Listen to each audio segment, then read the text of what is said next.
నమస్తే. కథ వినండికి స్వాగతం. మనం ఈరోజు చేతన్ భగత్ గారు రచించిన 12 జీవితానికి 11 సూత్రాల్లో నిన్న 8వ సూత్రం బొద్దింక మాదిరిగా జీవించండి అనే విషయాన్ని ఈరోజు కొనసాగిద్దాం. రచనలు కాకుండా ఇతర అంశాల్లో నన్ను విస్తరించుకున్న తీరు. నేను రచయితగా వృత్తిని ప్రారంభించిన రోజుల్లోనే ఇంటర్నెట్ విస్తృతి పెరుగుతూ వచ్చింది. నా మొదటి పుస్తకం ప్రారంభమైనప్పుడు స్మార్ట్ ఫోన్లు, సోషల్ మీడియా, యూట్యూబ్, ఓటీటీ ప్లాట్ఫామ్లు, short video content, Instagram reels, ఇన్ఫ్లుయెన్సర్లు, వాట్సాప్, జూమ్, ఆన్లైన్ షాపింగ్ వంటివి లేవు. ఇప్పుడు మన ప్రపంచం మొత్తాన్ని ఇవి నడుపుతున్నాయి. రచయితగా విజయవంతమైన ఇప్పటి యువతతో అనుసంధానం కావటానికి అదొక్కటే పోదనిపించింది. ఎక్కువ మంది జనాన్ని నేను చేరాలి. దాంతో మరికొన్ని కొత్త రంగాల్లో నన్ను నేను అనుకూలంగా మార్చుకోవాల్సి వచ్చింది. బాలీవుడ్లోకి ప్రవేశించడానికి నా పుస్తకాలు సినిమాలుగా రూపుదిద్దుకొని ప్రజలందరూ గుర్తించడానికి వీలుగా నేను కొత్త నిచ్చెనలను వెతుక్కోవాల్సి వచ్చింది. కొద్ది కాలం గడిచేసరికి నేను పత్రికల్లో కాలమ్స్ రాయడం ప్రారంభించాను. టీవీ షోలు చేయడం, వేదికలపైన స్ఫూర్తిదాయకమైన ప్రసంగాలు చేయటం, ఓటీటీ షోల్లో భాగస్వామి కావటం, యూట్యూబర్గా సోషల్ మీడియాలో చురుగ్గా ఉండటం మొదలుపెట్టాను. దాంతో భారతదేశంలో ఉన్న ఇతర రచయితలతో పోలిస్తే నేను ఎక్కువ మందికి పరిచయం కాగలిగాను. సాహిత్య రంగంలో ఉద్దండులను చాలామంది చేతన్ భగత్ గొప్ప రచయిత కాదంటారు. వాళ్ళు చెప్పేది అక్షర సత్యం. నేను గొప్ప రచయితను కాను, కానీ భారతదేశంలో ఎక్కువ మంది పాఠకులు చదువుతున్న పుస్తకాలు రాస్తున్న రచయితను. దానికి కారణం కాలానుగుణంగా నన్ను నేను మార్చుకొని పరిణామం చెందుంటాను. ఈ పుస్తకం కూడా అందులో భాగమే. ఇది నా మొట్టమొదటి స్వీయ అభివృద్ధికి ఉపకరించే పుస్తకం. Self help book. మీలో అనుకూలీయతను పెంచుకోవటం ఎలా? అనుకూలీయతను పెంచుకోవటం, మీ సామర్థ్యం మెరుగుపడాలంటే మీరు ఈ దిగువ ప్రశ్నలకు నిజాయితీగా సమాధానం చెప్పాలి. 1. మీ ఆలోచనలు, నమ్మకాలు, సిద్ధాంతాలు ఎప్పుడూ స్థిరంగా మారకుండా ఉంటాయా?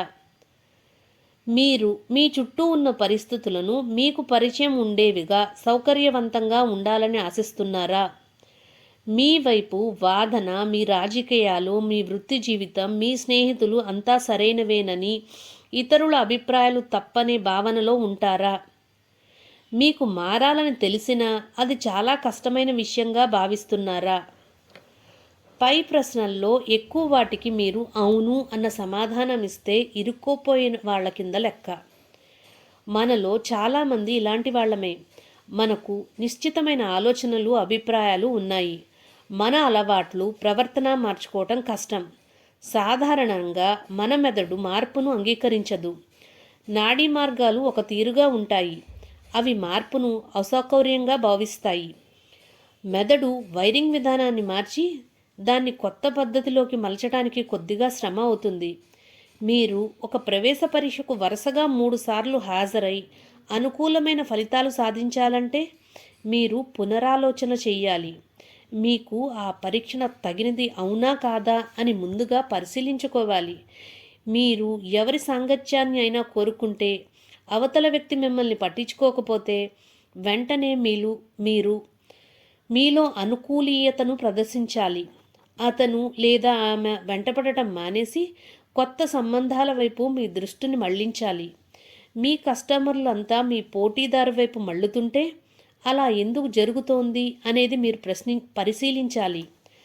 అవసరాన్ని బట్టి ఉత్పత్తిలో లేదా సేవల్లో మార్పులు చేపట్టి మిమ్మల్ని మీరు అనుకూలంగా మలుచుకోవాలి. అనుకూలంగా మారతారా? విఫలవాదిగా మిగులుతారా? బిజినెస్ రంగం నుంచి కొన్ని ఉదాహరణలు. వ్యాపార సంస్థలు కూడా కాలానుగుణంగా అనుకూలనీయతను పెంచుకోవాలి. అలా చేయగలిగినవే మనుగడ సాధించగలుగుతాయి. బ్లాక్బెర్రీ, నోకియా పేర్లు గుర్తున్నాయా? ఒకప్పుడు ఈ 2 బ్రాండ్లు మొబైల్ ప్రపంచాన్ని కుదిపేశాయి. నేను బ్యాంకింగ్ రంగంలో ఉన్నప్పుడు బ్లాక్బెర్రీ ఒక సంచలనం. నలుపు, తెలుపు స్క్రీన్లతో, చిన్నపాటి కీప్యాడ్ బటన్లతో ముద్దొచ్చేలా ఉండేది. ఈ పోర్టబుల్ డివైస్లో ఈమెయిల్ చూసుకునే సౌలభ్యం ఉండేది. డెస్క్టాప్ లేదా ల్యాప్టాప్తో పని ఉండేది కాదు. బ్యాంకింగ్, కార్పొరేట్ ఎగ్జిక్యూటివ్లు బ్లాక్బెర్రీ ఫోన్లు అంటే పడి చచ్చేవారు. బ్యాంక్ ఉద్యోగం వదిలి పూర్తికాలం రచయితగా మారదామనుకున్నప్పుడు బ్యాంక్ ఫోన్ తిరిగి ఇచ్చివేయవలసి వచ్చింది. ఆ శూన్యతను భర్తీ చేసుకోవటానికి బ్యాంక్ నుంచి బయటకు వచ్చిన రోజునే అప్పటికప్పుడు కొత్త బ్లాక్బెర్రీ ఫోన్ కొన్నాను. ఇప్పుడు బ్లాక్బెర్రీ అనేది పూర్తిగా అంతరించింది. 15 ఏళ్ల కంటే తక్కువ కాలంలో ప్రపంచం మొత్తం ఒకే వస్తువును తిరస్కరించడం అనేది ఒక టెక్ కంపెనీకి నిజంగా శాపం. నోకియా కూడా అదే దురదృష్టకరమైన పరిస్థితులను ఎదుర్కొంది. 2000 తొలి రోజుల్లో సర్వవ్యాపకంగా నిలిచిన నోకియా ఇప్పుడు అత్యంత స్వల్పంగా తన ఉనికిని ప్రదర్శిస్తోంది. బ్లాక్బెర్రీ, నోకియాలు టచ్ స్క్రీన్ ఫోన్ వ్యవస్థను అనుసరించలేకపోవటం వల్ల దెబ్బతిన్నాయి. ఆటలో నుంచి జారిపోయిన ఇలాంటి పెద్ద పెద్ద కార్పొరేట్ సంస్థలు చాలానే ఉన్నాయి. అనుకూలనీయత పెంచుకోవటంలో విఫలం కావటం వల్లనే అవి ఈ పరిస్థితిని ఎదుర్కొన్నాయి. మనం మార్పును ద్వేషిస్తాం, కానీ మనం మారి తీరవలసిందే. మనం ప్రస్తుతం విద్యుత్ వాహనాలు ఎదుగుదలను చూస్తున్నాం. ఆటో కంపెనీలు ఈ మార్పును అనుకూలంగా మార్చుకోగలుగుతాయో లేదో అనేది వచ్చే దశాబ్దంలో మనకు తెలుస్తుంది. అలాగే కృత్రిమ మేధ కూడా భవిష్యత్ కనిపిస్తోంది. దాంతో టెక్ కంపెనీలు మాత్రమే కాదు, ఇతర కంపెనీలు కూడా మనుగడ సాగించాలంటే ఏఐతో అనుసంధానమై తమ ఉత్పత్తులను, కార్యకలాపాలను మెరుగుపరుచుకుని తీరాలి. అన్నిటినీ అనుకూలంగా మార్చుకోగల స్వభావం మీకు ఉందా? మనమంతా చదువుతాం, ఒక అంశంలో డిగ్రీ సంపాదిస్తాం, అదే అంశానికి సంబంధించిన వృత్తి చేపట్టాలని భావిస్తాం. కానీ ఇప్పుడు ఒక డిగ్రీ జీవితాంతం ఒకే వృత్తి అన్న రోజులు కావు. ఉదాహరణకు మీరు ఒక డాక్టర్ అనుకుందాం. చెప్పాలంటే ఇది చాలా నిలకడగల వృత్తి, స్థిరమైన ఆదాయాన్ని ఇచ్చే రంగం. మీరు సాంప్రదాయ వైద్యునిగా కొనసాగగలుగుతారు. కానీ ఇప్పుడు సంపన్నులైన వైద్యులు ఎవరు? వ్యాపార రంగాన్ని సరిగ్గా అర్థం చేసుకున్న వాళ్ళు, వైద్య వృత్తిని వ్యాపారంగా మలుచుకోగలిగిన వాళ్ళు తమ ఆదాయాన్ని ఇమ్మడి ముబ్బడిగా పెంచుకోగలుగుతారు. వాళ్ళు డయాగ్నోస్టిక్ సెంటర్లు తెరుస్తారు, గొలుసుకట్టుగా కొత్త ఆసుపత్రులను ఏర్పాటు చేస్తారు, ఆన్లైన్ మెడికల్ సర్వీసులను ప్రారంభిస్తారు. మీరు ఓ ఉద్యోగంలో ఉన్నారు, మీకు తగినంత వేతనం, ఇతరత్రా ఇంక్రిమెంట్లు సక్రమంగా అందటం లేదు. అప్పుడు మీరేం చేస్తారు? మీరు అనుకూలీయతను పెంచుకుని కొత్త ఉద్యోగం కోసం ప్రయత్నించాలి, లేదా అదే కంపెనీలో మరో స్థానం కోసం ఎదురుచూడాలి. ఇందుకోసం మీరు విస్తృతంగా పరిచయాలను పెంచుకునే నైపుణ్యాన్ని మీరు అలవర్చుకోవాలి. అన్నిటిలోనూ మిమ్మల్ని మీరు ముందు ఉంచుకొని అవకాశాలను గుర్తించండి. వృత్తి జీవితంలో మీరు అభివృద్ధి చెందడానికి మీరు సొంతంగా వ్యాపారం ప్రారంభించండి. దానికి పూర్తిగా భిన్నమైన అనుకూలనీయతను అలవర్చుకోవాల్సి ఉంటుంది. మీకు తెలియని కొత్త ప్రపంచంలోకి అడుగుపెట్టాలి. క్రమంగా వచ్చే ఆదాయాన్ని వదులుకోవాలి. ఒక వ్యాపారాన్ని ఎలా కొనసాగించాలో నేర్చుకోవాలి. వృత్తి జీవితానికి వెలుపల అనుకూలనీయతను పెంచుకోవటం. వృత్తిలో మాత్రమే కాదు, జీవితంలో ఇతర అంశాల్లోనూ మీరు అనుకూలనీయతను పెంచుకోవటం నేర్చుకోవాలి. మీరు పెద్దవాళ్ళు అవుతున్న కొద్దీ మీ శరీరం మార్పులకు లోనవుతుంది. మీరు మీ ఆరోగ్యాన్ని కాపాడుకోవాల్సి ఉంటుంది. 20లో ఉన్నప్పుడు మీకు నిద్ర తక్కువ అయినా, ఇష్టం వచ్చినట్టుగా చెత్త తిండి తిన్నా ఇబ్బంది లేదు. 40లో మాత్రం అలా ఉండడానికి ఎంతమాత్రం వీల్లేదు. మార్పులను అర్థం చేసుకుంటూ జాగ్రత్తగా ఆరోగ్యాన్ని కాపాడుకుంటున్న వాళ్లే తర్వాత రోజుల్లో కూడా బాగుంటారు. వాళ్లకు పెద్దగా ఆరోగ్య సమస్యలు ఎదురుకావు. బాంధవ్యాలను కొనసాగించడానికి కూడా అనుకూలనీయత అవసరం. 18 ఏళ్ల వయసులో మంచి బాయ్ ఫ్రెండ్గా ఉండటం, 38 ఏళ్ల వయసులో మంచి భర్తగా ఉండటం రెండూ ఒకటి కాదు. 18 ఏళ్ల వయసులో మీరు సరదాగా కాస్తంత దయగా ఉంటే సరిపోతుంది. 18 ఏళ్ల వయసులో శాండీ మిమ్మల్ని మోటార్ బైక్ పైన హాయిగా విహారానికి తీసుకెళ్తే సరిపోతుంది. కానీ 38 ఏళ్లప్పుడు శాండీకి ఇంకేదో ఉండాలి. తన కుటుంబాన్ని బాధ్యతగా చూసుకోగలగాలి. శాండీ వృత్తి జీవితం ఎలా ఉంది? బాగా సంపాదిస్తాడా? పొదుపు చేశాడా? ఇల్లు కొనే స్తోమత ఉందా? శాండీ మోటార్ బైక్ సాహసాలను దాటి అనుకూలనీయతను పెంచుకొని తన కెరీర్లో విజయవంతంగా ముందుకు సాగలేకపోతే అతన్ని అంతకు ముందులా కూల్ అని పిలవలేం. మీ పేరు శాండీ, సందీప్, ఇంకా ఎవరైనా కావచ్చు. జీవితం అనేది తరచూ పరిణామం చెందుతూ ఉంటుంది, మార్పులకు లోనవుతూ ఉంటుంది. రోజువారీగా చూసినప్పుడు అది అలా అనిపించకపోవచ్చు. మామూలుగానే అనిపిస్తుంది. దాంతో మీరు మారవలసిన అవసరం లేదనే అభిప్రాయంతో ఉంటారు. ఇప్పటి నుంచి 10 ఏళ్ల తర్వాత మీ జీవితం ఎలా ఉండబోతోంది ఒక్కసారి ఊహించండి. ఏ అంశాలు భిన్నంగా ఉంటాయి? మీరు ఎక్కడ ఉండాలనుకుంటున్నారు? వచ్చే 10 ఏళ్లలో మీరు కోరుకునే స్థానంలో ఉండటానికి మీలో ఏ మార్పులు అవసరం అని భావిస్తున్నారు? అనుకూలనీయత పెంచుకోవటానికి మార్గం.